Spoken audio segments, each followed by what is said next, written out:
Hola, ¿qué tal amigos? Es un placer estar otra vez aquí con ustedes y ya saben que estoy muy pendiente de todo lo que me comentan en mis videos, leyendo sus comentarios para ofrecerles los temas que ustedes me piden. Me envían muchos mensajes a través de Instagram pidiéndome que hable de guerras, pues ahora les traigo cómo inició una de ellas y será parte de nuestro segmento Relatos Testimoniales. Así que prepárense para conocer cómo sucedieron estos hechos.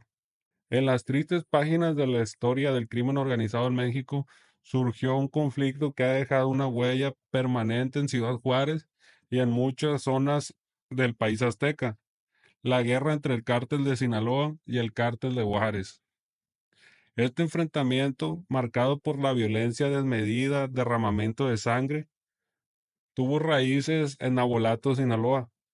La rivalidad entre estos dos poderosos cárteles no solo ha afectado a quienes vivieron esos días caóticos, sino también a las generaciones posteriores, que heredaron las secuelas de un conflicto que parece resistirse a extinguirse.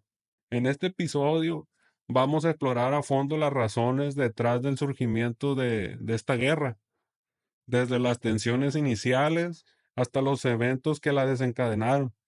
Vamos a explicar cómo se vivieron los hechos el día que le dieron muerte a Rodolfo Carrillo Fuentes, hermano del Señor de los Cielos. Los hechos que se dieron para que se tomara esta decisión y todo lo que desencadenó esto. Al correr de los años, la muerte de otro hermano del Señor de los Cielos, José Cruz Carrillo Fuentes, y también la captura de Vicente Carrillo Leiva, el hijo mayor del Señor de los Cielos. Acompáñenme mientras aclaro el complejo entramado de factores que contribuyeron a que este conflicto se diera a cabo. Para aquellos que no habían nacido, los que estaban jóvenes y los que nunca supieron cómo sucedieron las cosas, aquí les voy a relatar el inicio de la guerra entre estos dos grandes cárteles del narcotráfico, para que comprendan por qué existe la rivalidad entre el Chapo Guzmán y Vicente Carrillo Fuentes y por qué inició esa guerra. El Chapo Guzmán apenas si tenía un año de haberse fugado del penal de Puente Grande en Jalisco. Corría el año 2002 y en el área de Nabolato, Sinaloa, había gente muy allegada al Chapo, como el licenciado Ríos, Sergio de Apodo el 13, Rogelio García Martínez, alias El Quelín, Lupe y Felipe, conocido como el Indio, entre otras muchas más personas. Ellos eran quienes se encargaban de la seguridad del Chapo en el área de Culiacán y todos los alrededores. En la sierra era otro personal el que le brindaba la seguridad al Chapo, y comenzaron a surgir ciertos problemas entre la gente de Rodolfo Carrillo Fuentes y la gente del Chapo, específicamente los escoltas de Rodolfo Carrillo y la gente del licenciado Ríos, ya que los escoltas de Rodolfo se la pasaban provocando al personal de seguridad del Chapo, y siempre había roce, ya que ambos eran originarios de Nabolato y vivían en Nabolato. Los dos grupos eran muy conocidos en la región. El licenciado Ríos, uno de los hombres más cercanos al Chapo en esa época, creía que eran cosas sin importancia, que no iba a trascender.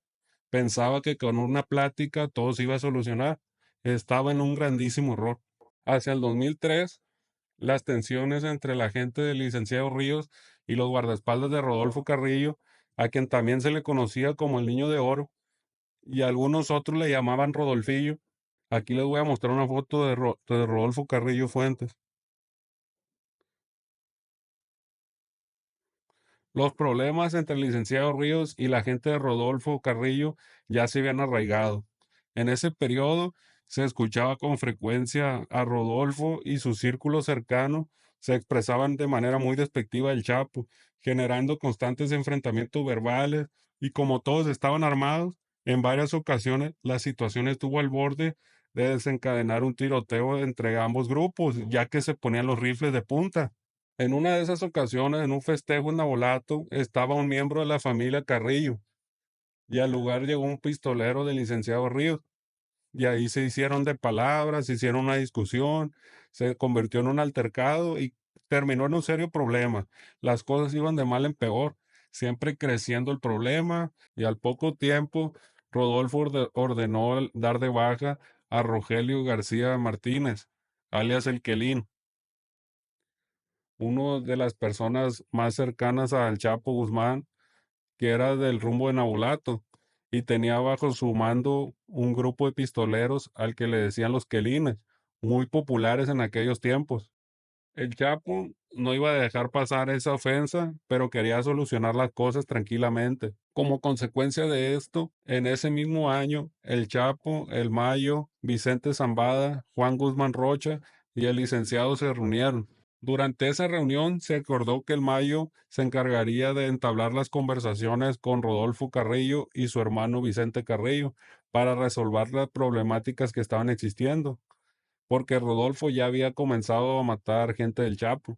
Después de eso, se realizaron varias reuniones entre las dos agrupaciones, Rodolfo, Vicente, el Chapo y el Mayo, todas para el rumbo de Nabolato. Las reuniones se llevaban a cabo porque el Chapo no quería pelear con Rodolfo, sino todo lo contrario. Él quería resolver los problemas de una forma pacífica. El licenciado Ríos era una persona preparada y muy respetuosa.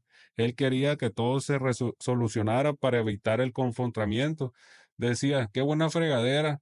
Ahora no les doy ni permiso a los muchachos de que vayan al ambulato a ver a la familia, siendo que ellos siempre han vivido ahí. Todo para evitar los problemas con la gente de los Carrillos, pero lo que me da coraje es que lo que los pistoleros hacen es porque Rodolfo les da autorización, porque ellos no se mandan solos. Ojalá que los jefes sí solucionen ese problema antes de que los problemas escalen y lleguen a un enfrentamiento. Ya que concluían las reuniones de paz, como le decía el Chapo de forma cómica, todos pensaban que ahora sí, que ya se había arreglado, pero no había nada de verdad en eso, ya que Rodolfo no quería cumplir y no les ponía disciplina a sus muchachos, sino todo lo contrario, los motivaba, los alentaba a que se comportaran irrespetuosamente con la gente del Chapo.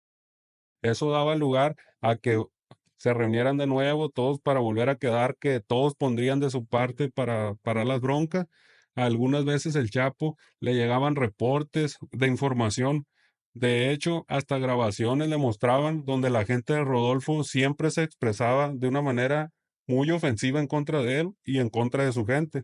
El Chapo ya estaba muy molesto porque Rodolfo no hacía nada por solucionar esto y terminar los problemas, no ponía de su parte.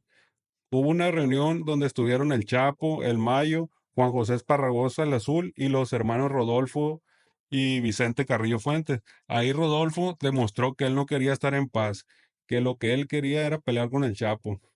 Rodolfo era un joven que no llegaba ni a los 30 años de edad, inteligente pero sin experiencia en la toma de decisiones, y las armas que portaba su gente, sumadas al apellido Carrillo, le afectaban mucho a Rodolfo, ya que según sus propios pistoleros, él decía que él era el sucesor de Amado Carrillo Fuentes y que por lo tanto el Chapo debería estar a las órdenes de él. Decía Rodolfo, ese pinche Chapo ya no es nada. Si está, es nomás porque el Mayo lo mantiene, pero ese Chapo no vale madre. Estas palabras le llegaron al Chapo en una grabación que le dieron de Rodolfo. El Chapo estaba muy molesto, pero se aguantaba. La misma gente del Chapo comenzaba a mostrarse molesta porque su gente su jefe no los defendía, y eso el Chapo lo presionaba mucho. Rodolfo Carrillo había renunciado a José Humberto Terrones, un operador del Chapo, y todo indicaba que a partir de ahí iba a explotar la bomba. Hubo más reuniones, pero ningún arreglo. En la última reunión ya estaba a punto de explotar, y antes de dar comienzo a la reunión, dijo el Chapo, todo esto lo hago por respeto a Amado. Él siempre fue un buen hombre y sabía respetar a todo mundo. Por eso he aguantado las ofensas que me hace Rodolfo. Pero si de esta última plática no se deja de sus cosas, voy a tener que pelear con él o renunciarle. Ya está bueno que me esté faltando el respeto a cada rato. Esa última reunión fue en 2004 y como todas las anteriores, fue en Nabolato.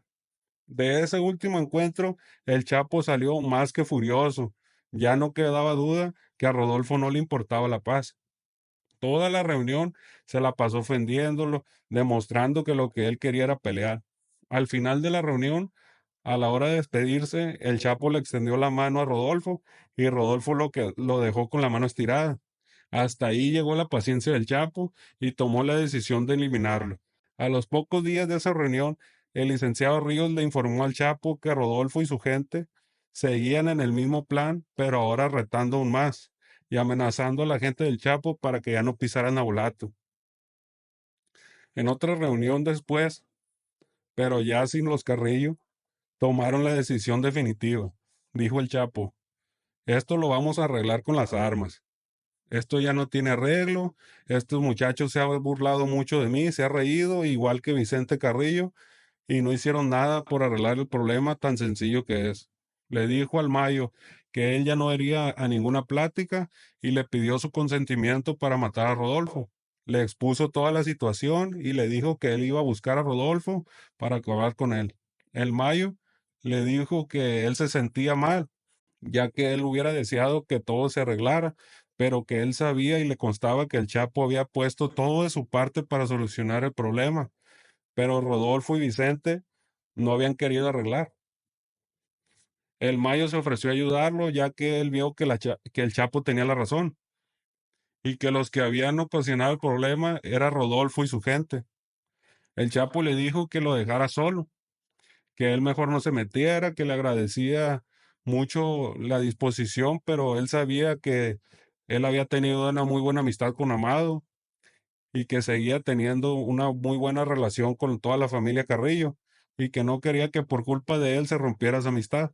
Oiga, le decía, yo he respetado mucho a los Carrillo y más que nada por usted, porque sé de su relación con su ahijado Vicente y con toda la familia. Pero esto ya no puede seguir así. El Mayo le dijo que él estaba con el Chapo, que ya no había solución. Lo único que quedaba que hacer era renunciar a Rodolfo. Desde ese día comenzó una labor de inteligencia del licenciado Ríos para ubicar todos los movimientos de Rodolfo Carrillo, por Nabolato y por donde anduviera, para lo cual se usaron amigos, policías y quienes fueran necesarios para poder dar con él. Pero el elemento clave fue que la gente del Chapo logró convencer a una escolta de Rodolfo para que colaborara con ellos, para que les estuviera pasando información de todo lo que Rodolfo hacía. Para ese entonces ya trabajaban en el área de seguridad del cártel los exmilitares Fantasma, Bravo y Oso y muchos más. Algunos de ellos habían formado parte del grupo GAFE, que es el Grupo Aeromóvil de Fuerzas Especiales del Ejército de México. Con ellos llegaron más de 100 pistoleros, muchos de ellos expertos en operaciones. Aquí les muestro unas fotos de ellos.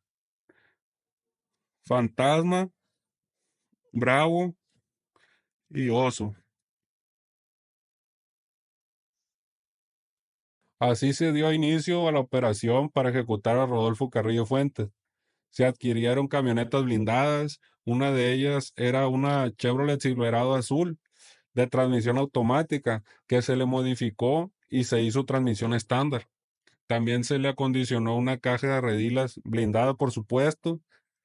También se acondicionó otra camioneta roja blindada con un camper. Todas estas modificaciones y acondicionamientos se llevaron a cabo en el taller Lares Automotriz, que está ubicado en este lugar. Aquí les voy a presentar la imagen. Aquí podemos ver dónde está ubicado el taller. Una de las personas que donó una de estas camionetas fue el narcotraficante Julián Beltrán. Y la persona que llevó las camionetas al taller y les dijo los cambios que tenían que hacer fue un pistolero de apodo el Cedro, que era de los más de confianza del Chapo. Aquí les voy a enseñar una foto de Julián Beltrán. Aquí lo vemos. Así se organizó. El operativo se dispuso de bastantes armas, mucho parque, cargadores, también camionetas blindadas. Ya se tenía todo listo. La renuncia de Rodolfo sería para finales de agosto del 2004, pero un fallo en la logística impidió que se llevara a cabo ese día, así que el operativo se pospuso y se hizo hasta el día 11 de septiembre. Un día antes de la operación, o sea, el 10 de septiembre, el informante entre las filas del Niño de Oro dio aviso de que Rodolfo llevaría a su esposa Giovanna Quevedo Bastelum al cine, a la ciudad de Culiacán al día siguiente, como otras tantas veces ya lo había hecho. Siempre iba debidamente resguardado por pistoleros que le brindaban seguridad y a bordo de un vehículo blindado. La persona que estaba pasando la información dijo que ese día 10 de septiembre Rodolfo se encontraba en la finca del Guamuchilito, que era la casa de su madre, la señora Aurora Fuentes.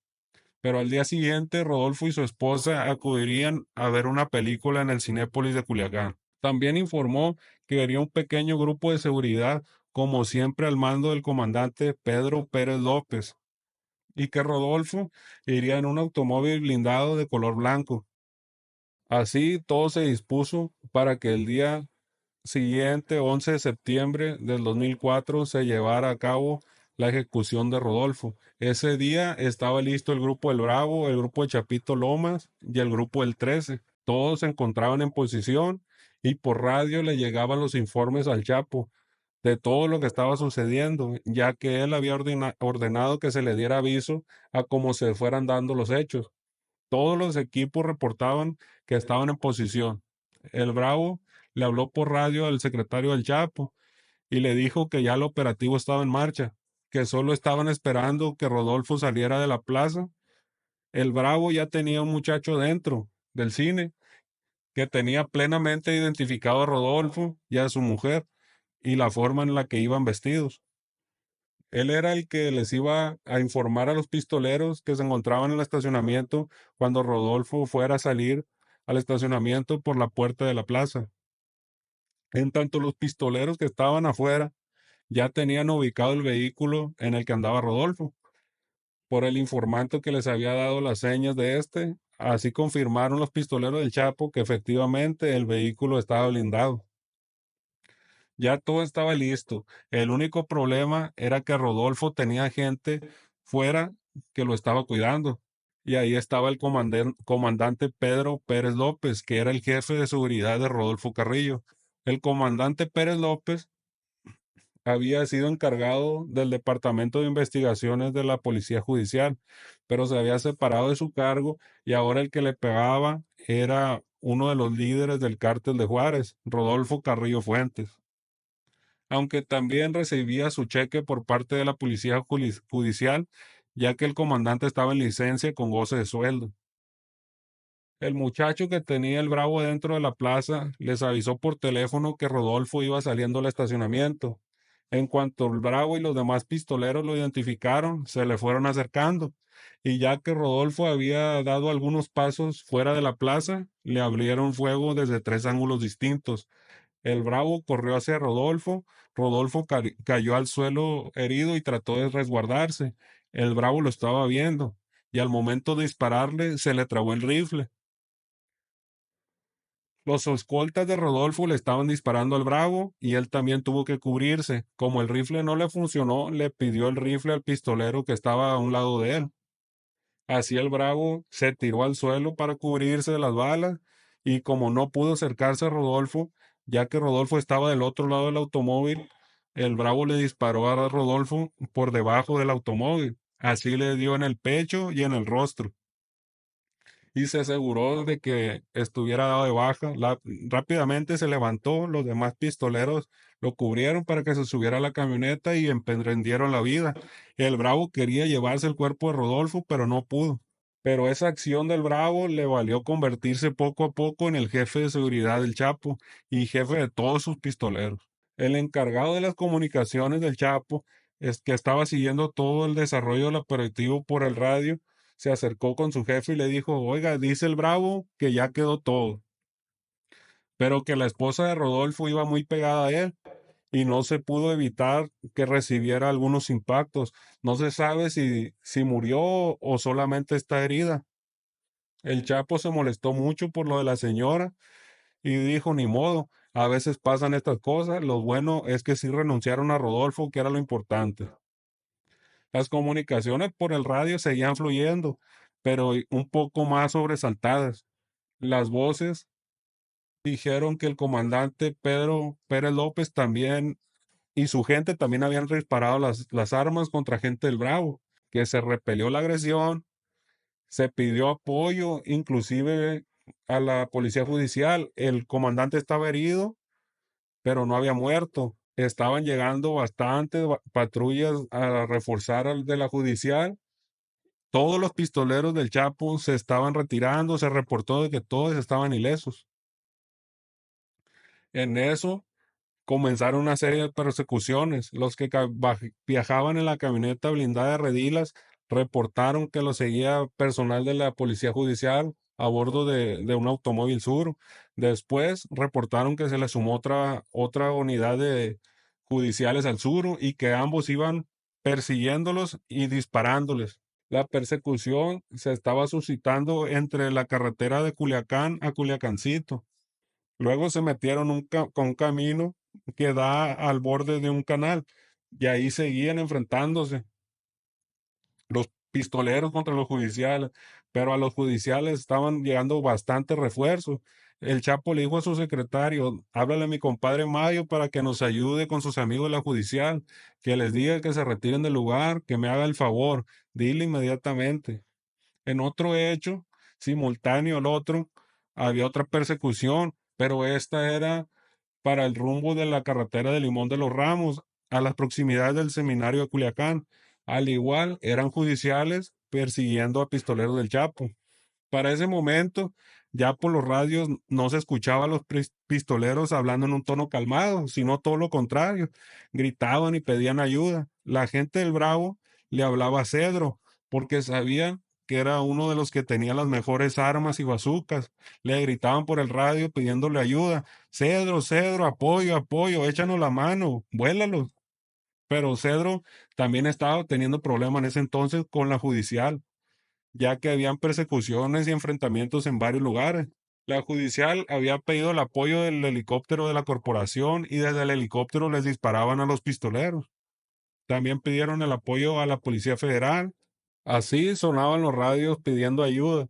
Los de la doble rodado reportaban que llevaban unos heridos y que muy probablemente uno de ellos muriera, pero parecía que el personal de la judicial ya se estaba retirando del lugar, gracias al apoyo y ayuda que le brindó su compadre Ismael al Chapo, ordenándoles a todas las corporaciones que pararan el enfrentamiento y se retiraran de los lugares.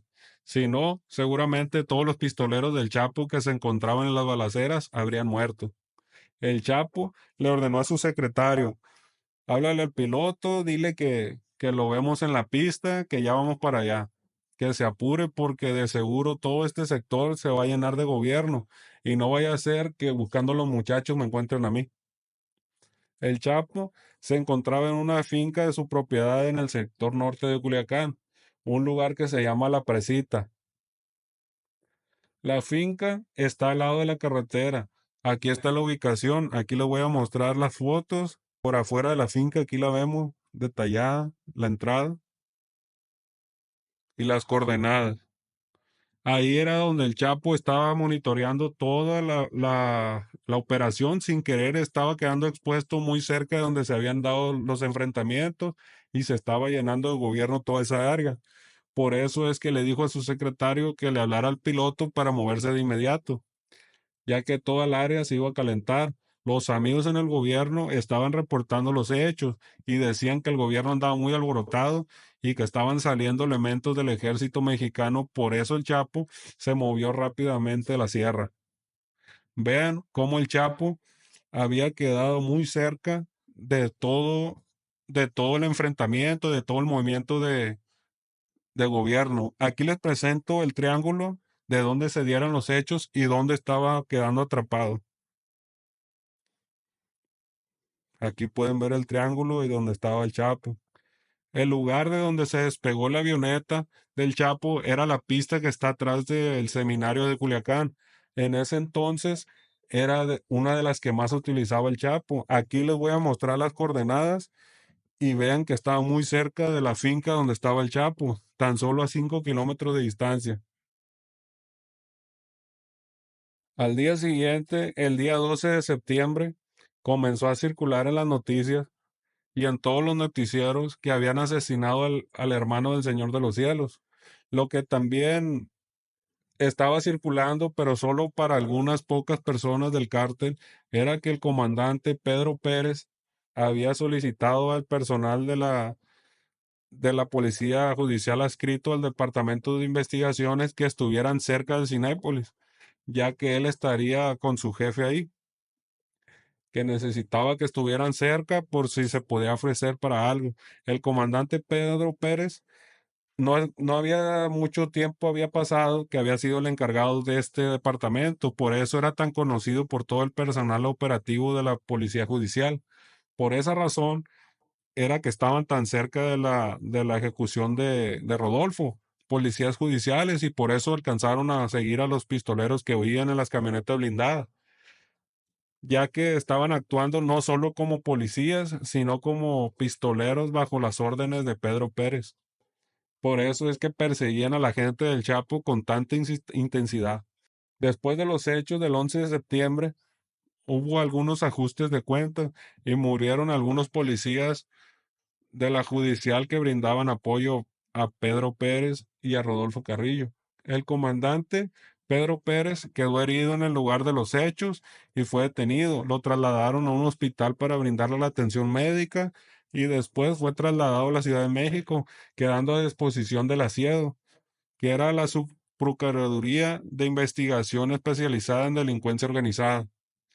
Aquí les muestro unas fotos del comandante y de los hechos. Aquí podemos ver al comandante herido y cómo lo llevan resguardado, herido al comandante. Ese 11 de septiembre del 2004, en el estacionamiento de la Plaza Cinépolis, murió Rodolfo Carrillo y su esposa Giovanna Quevedo. También murió un señor inocente que trabajaba en el sitio, Juan Durán, que tenía como oficio cuidar los carros en el estacionamiento.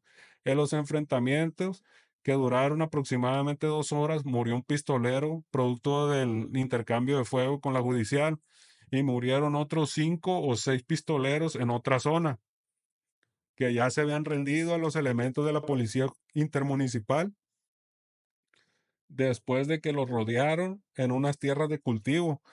A todos ellos se les hincó y se les disparó a quemarropa. También se les dio el tiro de gracia. Prácticamente fueron fusilados. Ya después le llegaría información al Chapo que la orden había sido dada por la mismísima señora doña Aurora Fuentes, madre de Rodolfo Carrillo, quien según había ofrecido una recompensa por cada cabeza de los asesinos de su hijo. Después, en otro sitio donde se habían librado otros enfrentamientos, quedaron otros 2 cuerpos de pistoleros también. Después de ese día, los pistoleros del Chapo, más específicamente los del grupo del Bravo y del Fantasma, se llenaron de odio en contra de los elementos de la policía intermunicipal, ya que ellos fueron los que ejecutaron a sus compañeros por órdenes de los Carrillo Fuentes.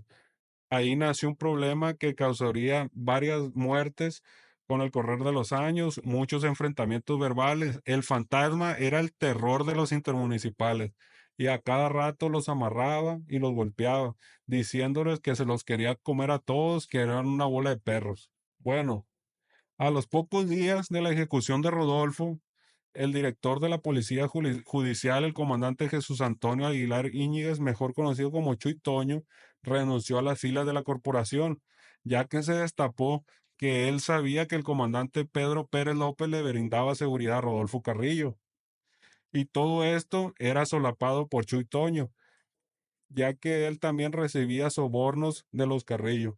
Al mismo tiempo de la renuncia de Chuy Toño, también renunció el comandante Martiniano Vizcarra, otro mando de la Policía Judicial al servicio de los cárteles de la droga. Ellos dos fueron de los asesinos más grandes del cártel de Sinaloa. Ejecutaron a cientos y cientos de personas y como después lo diría el mismo Martiniano en la guerra del 2008, a mí no me gusta andar batallando con detenidos. Yo mismo les pegaba un tiro en la frente a los capturados. Así, en 2004 desaparecieron estos 2 hombres y el gobierno federal les allanó casas y propiedades, ya que existía evidencia de que trabajaban para el crimen organizado. Y no se les volvió a ver hasta años después, en el sexenio del gobernador Mario López Valdés, quien le entregó prácticamente toda la Secretaría de Seguridad Pública a Chuy Toño, obviamente por órdenes del Chapo y del Mayo. Bueno, pues después de la ejecución de Rodolfo, en el área de Navolato vivieron momentos de una guerra criminal entre la organización de los Carrillo Fuentes contra el Chapo Guzmán, la cual acabó con la vida de muchas personas. Vicente Carrillo había heredado de su hermano, el Señor de los Cielos, un sinfín de relaciones con el gobierno federal, más que nada en el gremio militar, y así aprovechó sus amistades para a través de ellas y del gobierno se golpeara muy fuerte la estructura criminal del Chapo. Así los militares cateaban casas y así iban operativos, todos en contra de la gente del Chapo. Pero la verdadera venganza contra el Chapo llegaría pocos meses después, ya que Vicente Carrillo, o también conocido como el general, como a él le gustaba que le llamaba, planeó pagarle al Chapo con una acción similar. Por lo tanto, se apoyó con enemigos del Chapo que estaban internos en el penal de Almoloya de Juárez en el Estado de México, ya que el general tenía decidido matar a Arturo Guzmán Loera, alias El Pollo, el hermano favorito del Chapo, que estaba recluido en ese penal de Almoloya de Juárez en el Estado de México. El Pollo era quien se había quedado a cargo de la organización del Chapo cuando éste estuvo en prisión, hasta que se escapó en 2001. El Pollo era quien estaba enlazado con los Zambada y los Beltrán, y fue uno de los que apoyó más fuertemente al Chapo económicamente cuando estuvo en su estancia en prisión. Esta es una foto del Pollo. Según el Chapo, la persona que consiguió que un custodio del penal federal introdujera una pistola a la prisión fue el narcotraficante Albino Quintero Meraz, también conocido como Don Beto, ya que él tenía muy buena relación con los Carrillo, ya que había sido compadre de Amado Carrillo y al mismo tiempo también era amigo de Osiel Cárdenas Guillén, el líder del cártel del Golfo, y los dos estaban presos en Almoloya. También consiguieron a un interno que estaba condenado por homicidio y que tenía el valor para matar al pollo al interior del penal, José Ramírez Villanueva. Así lo tenían todo bien organizado, solo faltaba ejecutar el plan, lo cual decidieron llevar a cabo el día 31 de diciembre de 2004. De hecho, el Chapo ya tenía información de que había un plan para matar a su hermano Pollo y se lo hizo saber. Le mandó decir que se cuidara mucho y el pollo respondía que no se preocupaba, que él sabía cómo cuidarse. Los enemigos del Chapo, Vicente Carrillo Fuentes, Osiel Cárdenas Guillén, Benjamín Arellano Félix, acordaron con el comandante jefe de seguridad del penal y con el comandante encargado en turno del día 31 de diciembre que debían llevar al interno José Ramírez con todo y pistola al área de locutorios. Ese día, 31 de diciembre, en el mismo horario en el que el abogado del pollo iba a ir a entrevistarse con él. El área de locutorios es un lugar especial en un penal federal donde el interno recibe la visita de su abogado defensor y lo hace a través de un vidrio sin poder saludarse de mano, ya que el vidrio queda como separación para ambos. Bueno, ese día todos los involucrados pusieron manos a la obra. Se hizo llegar al interno que mataría al pollo y la pistola de los locutorios. El resultado fue que Arturo Guzmán Loera quedó renunciado con 7 tiros de 9 milímetros en el interior de un penal de máxima seguridad en el área de locutorios, habiéndose utilizado un arma de fuego para privarlo de la vida. Así fue como Vicente Carrillo obtuvo su venganza. El Chapo le adjudicó ese golpe a Vicente Carrillo Fuentes, Benjamín Arellano Félix, Osiel Cárdenas Guillén y Albino Quintero Meraz, y juró vengarse de todos ellos. Aquí están las fotos de los capos. Aquí estamos viendo a Vicente, Benjamín, Osiel y Albino.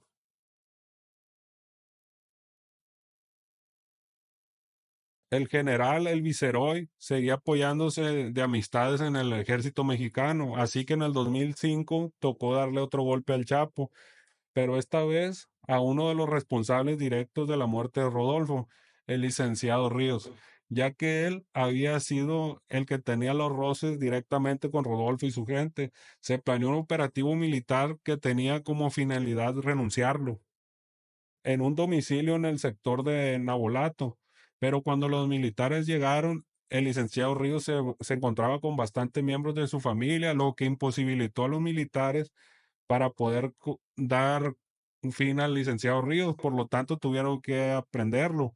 Lo presentaron con armas y droga, bastantes de las cuales no las tenía con él. Así el ejército se aseguraba que el licenciado Ríos permaneciera en la cárcel por mucho tiempo. Otro golpe que le dieron al Chapo fue que el gobierno capturó al 13, otro pistolero de los de más confianza del Chapo, y que ahorita sigue preso ya que tiene varios años detenido. Se le acusa de darle muerte a la abogada sinaloense Norma Corona Sapiens, que fue muy conocida por su labor defendiendo a víctimas de la violencia y también por la muerte de unos agentes federales.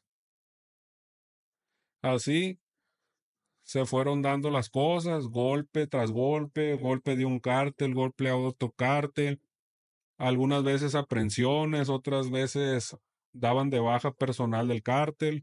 Ya en el 2008 tocó el turno de cobrar venganza, pero ahora el Chapo Guzmán por la muerte de su hermano Pollo.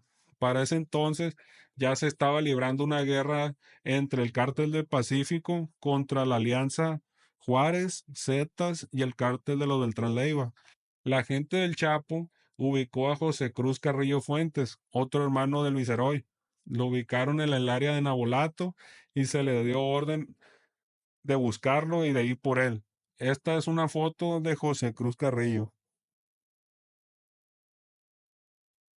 Fueron por él en octubre del 2008 y lo hicieron en varios vehículos tipo Hummer H1 pintados de verde con numeración a los costados y vestidos de militares. También algunas patrullas de policía municipal para hacerse pasar como elementos del gobierno, lo cual sí les funcionó porque la familia Carrillo siempre interpuso denuncias alegando que los militares se habían llevado a José Cruz. Pero la realidad es que fueron integrantes del cártel de Sinaloa. En ese operativo, el que iba enfrente era Germán Ceniceros Ibarra.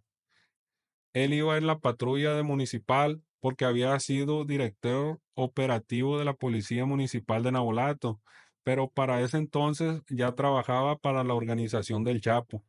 Esta es una foto de Germán Ceniceros Ibarra, el jaguar o el tigre. Aquí lo podemos ver y el día que le dieron baja. A Germán se le conocía como el Tigre o el Jaguar. El Tigre años antes había trabajado para los Carrillo Fuentes, pero los odiaba a muerte porque él decía que habían cometido muchos abusos y lo habían humillado bastante. Decía que el hijo de Amado Carrillo, César Carrillo Leiva, lo había humillado en extremo y que Rodolfo Carrillo le seguía en la corriente en todas esas. Por eso odiaba a toda la familia y los quería ver muertos a todos. Ese día del operativo para levantar a José Cruz, el Tigre, iba de más emocionado. El Chapo le había mandado decir que a como diera lugar lo echara para arriba y que le hiciera lo que él quisiera. Y así fue. El convoy de falsos militares al mando del Tigre llegó a la casa de José Cruz y rápidamente lo subieron. Se lo llevaron para un rancho para el lado de Villa Juárez, donde lo torturaron. Después de ahí lo movieron un poco más al sur y lo siguieron torturando hasta que el Chapo ordenó que ya lo dejaran tirado por ahí, pero que le prendieran fuego. Después, obedientemente, los pistoleros procedieron a prenderle fuego. Y así apareció el día 27 de octubre del 2008 en las inmediaciones del Campo del 10, muy cerca de Culiacán. En la cuenta de X de Oakland Leaks publicaré la foto de cómo encontraron a José Cruz, ya que la censura no me lo permitiría aquí. Cuando apareció el cuerpo de José Cruz, lo llevaron al CEMEFO, pero el tigre aún no había quedado satisfecho con la tortura que le había dado. Así que le mandó pedir el favor al Chapo que si le podía dar permiso de robarse el cuerpo. De todas formas, ya había aparecido y calcinado, y nadie lo iba a ver en ese estado. Así que le pedía permiso para robarse el cadáver del CEMEFO. El Chapo le dijo, afirma, chavalón, te aventaste una buena misión, ya es un marrano menos, róbatelo y vamos a acabar con todos los marranos. Esa era la forma en la que el Chapo se refería a los Carrillo Fuentes, siempre les decía marranos. El Tigre puso manos a la obra De inmediato, el día siguiente, se robó el cadáver de José Cruz Carrillo Fuentes calcinado y se lo llevó para los rumbos de la Cruz de Lota. Ahí deshizo la mitad del cuerpo en ácido y la otra mitad la pulverizó en una licuadora. Solo quedó el cráneo. Ese se lo quedó él para guardarlo de recuerdo. Así el cuerpo de José Cruz Carrillo Fuentes nunca apareció. La señora doña Aurora Fuentes, madre de los Carrillo, odiaba tanto al tigre que tenía una recompensa por la cabeza de él, que ascendía a unos millones de pesos. Decía que quería tenerlo al tigre vivo para amarrarlo a un asador muy grande que él tenía en el Guamuchilito y asarlo a la vuelta y vuelta. Pues de esta manera obtuvo el Chapo su venganza, y no conforme con eso, para darle otro golpe al cártel de Juárez al año siguiente, en abril de 2009, puso a Vicente Carrillo Leiva, hijo mayor de Amado Carrillo, el Señor de los Cielos. El Chapo dio su ubicación en la Ciudad de México para que la Policía Federal lo capturara. El Chapo le ordenó al comisionado de la Policía Federal, Luis Cárdenas Palomino, uno de los hombres más cercanos al secretario de Seguridad Pública, Genaro García Luna. Ambos estaban en la nómina del cártel de Sinaloa, y ordenó que detuvieran a Vicente Carrillo Leiva y le pasó su ubicación y su foto. Así inmediatamente dieron con él, pero para presentar la detención como una labor de inteligencia del gobierno hicieron un montaje, como los que comúnmente hacía la Policía Federal. Dijeron que lo habían capturado haciendo ejercicio en el parque, lo cual fue mentira, ya que lo capturaron en su casa y lo vistieron con ropa deportiva para hacer creer toda la historia del parque. Y el gobierno inventó como siempre que la detención se dio porque habían ubicado a su esposa, que usaba su nombre real. La realidad es que el Chapo Guzmán puso al hijo de Amado Carrillo porque había jurado exterminar a la familia Carrillo. Y como decían que el joven era lavador de dinero del cártel de Juárez, así el Chapo mataba a dos pájaros de un tiro, ya que por un lado se deshacía de un familiar de su enemigo y por otro lado quedaba bien con el gobierno federal para que se colgaran la medalla de capturar a uno de los líderes del cártel de Juárez. La persona que le pasó la ubicación al Chapo, donde vivía Vicente Carrillo Leiva, le decían el carnicero. Era un hombre de Nabolato y la persona que le pasó a él la dirección de la casa fue un familiar de la esposa de Vicente. Así fue como le llegó la información al Chapo. Aquí les muestro las imágenes de Vicente Carrillo Leiva cuando fue capturado por la Policía Federal siguiendo órdenes directas del Chapo Guzmán. Aquí pueden ver a Vicente Carrillo Leiva. Pues esta es la historia de cómo empezó a fracturarse la llamada federación. Así se dieron y se ordenaron las bajas de ambas organizaciones, todo por no querer llegar a un arreglo. Lamentablemente para muchos, bueno, para la gran mayoría, el poder les afecta demasiado y nubla su pensamiento creyéndose intocables y superiores a todos. Pero la realidad es que nadie es intocable y en este negocio nadie está exento de una traición. Dense cuenta y aprendan de los errores del pasado. Fíjense en esta historia por la inmadurez y prepotencia de Rodolfo, lo que se desencadenó. Y es algo que hasta la fecha no ha parado después de 20 años. Amigos, espero les haya gustado este episodio.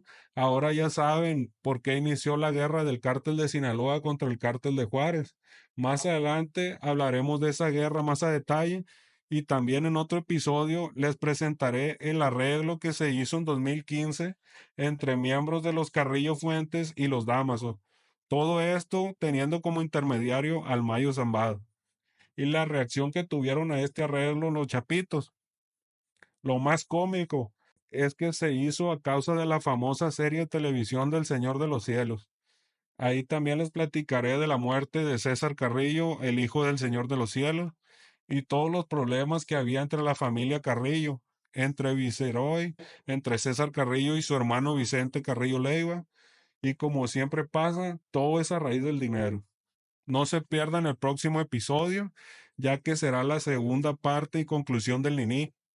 Va a estar muy, muy bueno. Saludos para toda la gente que me escucha y nos ven desde hasta Brasil, Argentina, Chile, Alemania, Inglaterra, España, Colombia, claro, a mi México y Estados Unidos. Disculpen a los que me faltan o les debo el saludo, pero para la próxima ya saben. Sigan nuestras redes sociales y en febrero espero que ya estemos en la plataforma de Patreon. No se olviden de compartirlos con sus amigos y familiares para que nos ayuden a crecer. La narrativa única y real de narcotráfico solo la encontrarán aquí. No olviden, información es poder. Saludos para todos. Hasta la próxima, su amigo Ocran Leaks.